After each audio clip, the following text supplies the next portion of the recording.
Okay, so we found our data set on Kaggle.com, which is where a lot of people found their data sets.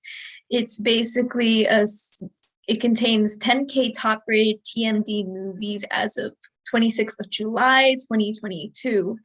And we basically analyzed this data set in order to figure out like stuff including the original language, popularity, release date, vote average, and vote count, and how that correlates with each other. Basically, we can use this information if an individual, like a director, producer, or even a company wants to use like this information to know when to release a movie or what kind of movie is popular in the current years.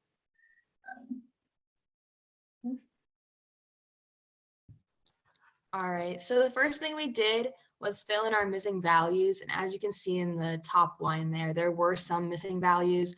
So you can see we filled in the genre ones with no genre, or the overview ones with no overview.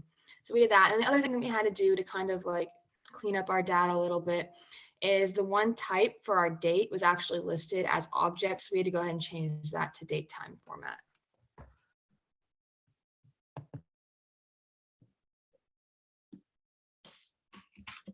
Okay, so our first step in our analysis is a univariate analysis, starting with the original language.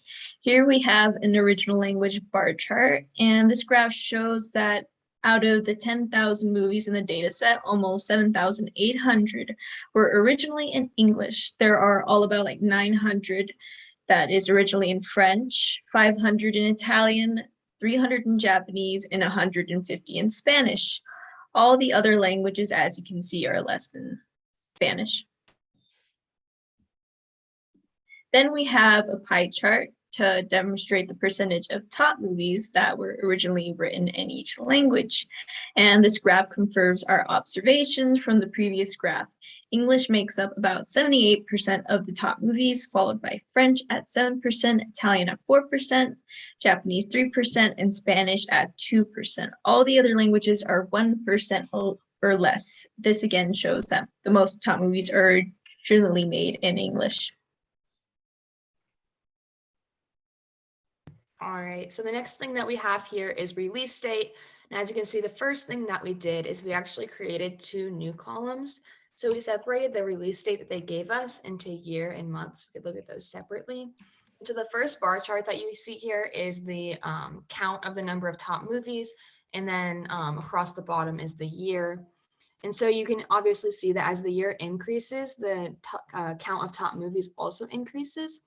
But something else that was very interesting is right around 2019, which is about like the time COVID hit, we actually see a decrease in the number of top movies. So we're thinking that maybe COVID caused that decrease in top movies. And then the next one here is the months versus top movies, which this one was actually pretty interesting. So as you can see, there's more of a spike around September, October range of when we have the most movies. And then like in the summer months, kind of the April to July, there's less movies made, which I thought was pretty interesting. And the next one here is kind of like a pie chart version of those same graphs. So for the year one, the only years that had greater than 1% of the share of the top movies were actually from the 21st century. So as you can see, then there have been definitely more and more top movies made in the recent years.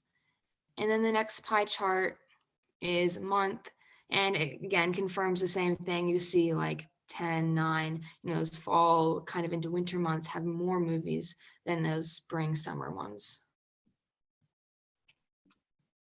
Yeah, and then the next thing is our mode for the year. So what we saw here is that the most top movies were actually made in 2018. There were 469 movies made during that year. So that just shows us that 2018 was definitely a great year for movies. And the next is popularity. The popularity mean is around 35. And for the popularity percentiles, we found that there were a lot of outliers in our data. The 90th percentile is 57, and the 95th percentile is around 94. When we looked at the percentiles between these, we can see that the popularity score rises up to around 10,500 very quickly. After noticing this, we broke down like the 99th percentile into 99.1, 99.2, and etc. We were able to identify that around the 99.7 percentile and beyond is where the outliers were. This is like visual examples. And here is the popularity plot density graph. The plot density graph below indicates that popularity is concentrated in the 0 values. There is only one peak in the graph that has no skew, so this indicates little distribution below and above 0.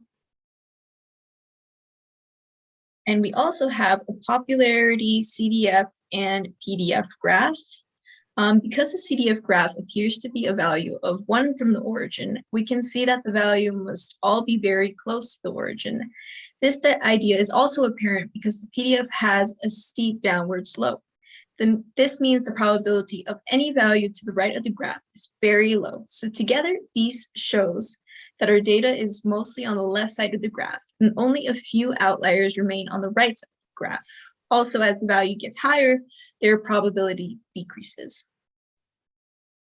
This is our popularity box chart.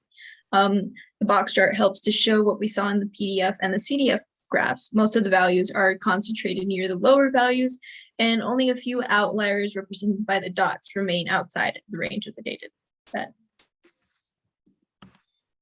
The popularity mode is 0.6, which can be found 7 times in the data set.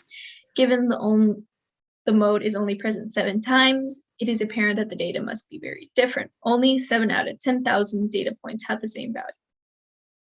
And the popularity maximum is about 10,436. The minimum is 0.6. The mode was also 0.6, showing that the minimum was also the mode of the data set. The difference between these numbers also shows that there was a huge range of values in the data set. All right, and the next thing is vote average, and that is basically like what you would think of as like the rating.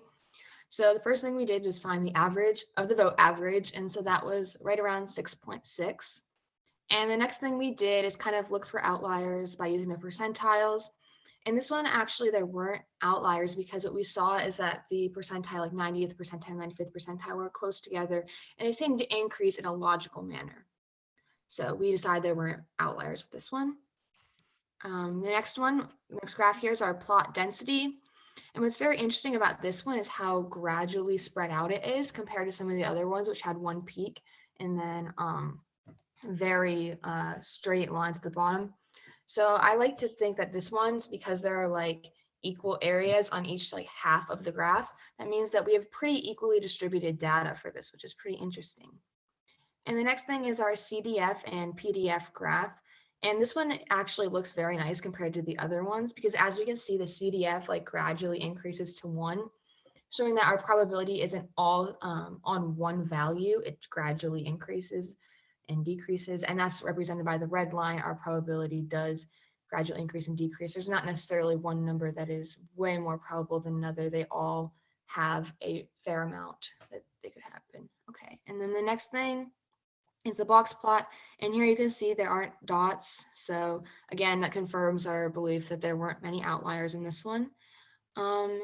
So yeah, and then we can see that the median is 6.5 and the interquartile range is concentrated between 6 and 7. And then our mode for this was 6.6, which appears 478 times within the data set. And when you think about that in the context of a 10,000 data set, it actually is pretty good. And then the next thing we have is our max and mins. So the max was 8.7, the min was 4.6. So the maximum score, of course, was an 8.7, the lowest was a 4.6.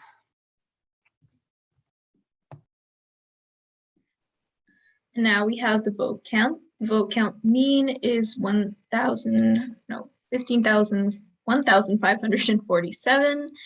And the vote count percentile, the 90th percentile is 3,784, while its 95th percentile is 6,272, and the percentiles don't have much of a sudden increase between percentiles, indicating that there's fewer outliers. Here is our vote count plot density graph. and it shows that the data is concentrated between 0 and 3,000 as the curve is small and has a sharp peak. Here is our vote count CDF and PDF. The CDF graph shows that the vote counts are concentrated at values less than 10,000 because after this graph approaches 1. The PDF graph shows that the vote counts are concentrated because there is a steep decline at about 7,000 votes, and there was a chance that more than 7,000 votes is highly unlikely.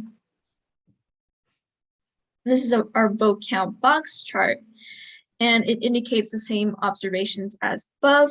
The many dots represent the many outliers, and it also is apparent that the values are concentrated at values less than 5,000 because the middle of 50% of the values are less than 5,000.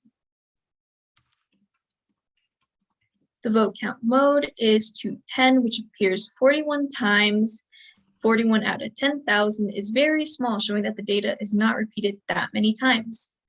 And it shows that the maximum vote was 31,917, and the minimum was 200. This shows a large range of vote count, showing that the data was not close together.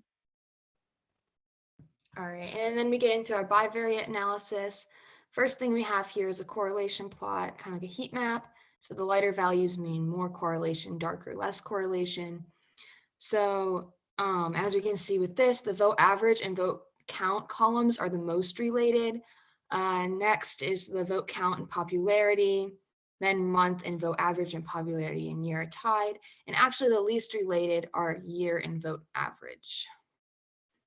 And then the next thing that we have here is language versus popularity graphs. So these graphs show that the most popular movies were written in English. You can see the higher bars after EN. And then after that, we had Japanese, Spanish, and French. And the other languages were very low. So those were the ones that we decided to focus on.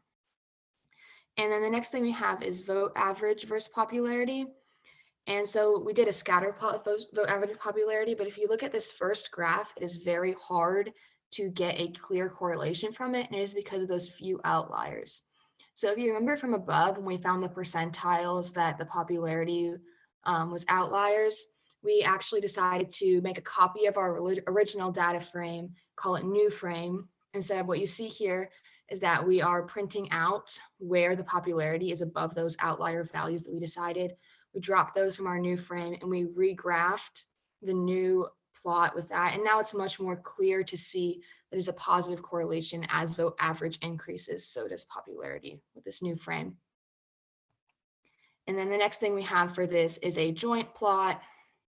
And as we can see here, a typical movie then would have a vote average of around 6.5 and a popularity of around 50. You can see the distribution on either end. Yeah, so that's the vote average versus popularity.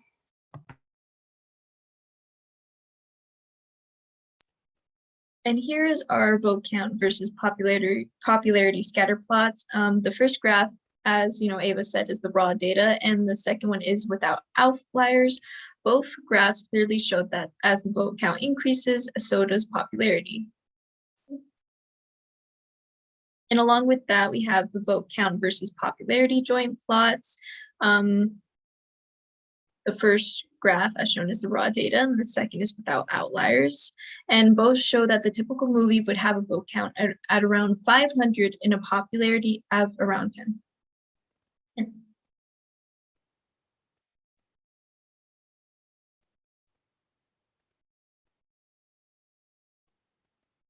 And here is the vote count versus vote average. The scatter plot shows a clear correlation between vote count and vote average. As the vote count increases, so does the vote average. And here is the joint plot. And the joint plot below contains a combination of the PDF of both vote count and the vote average. And the combination shows that the concentration of the data is between 5 and 8 with a few outliers along the vote count. And that's about it for us.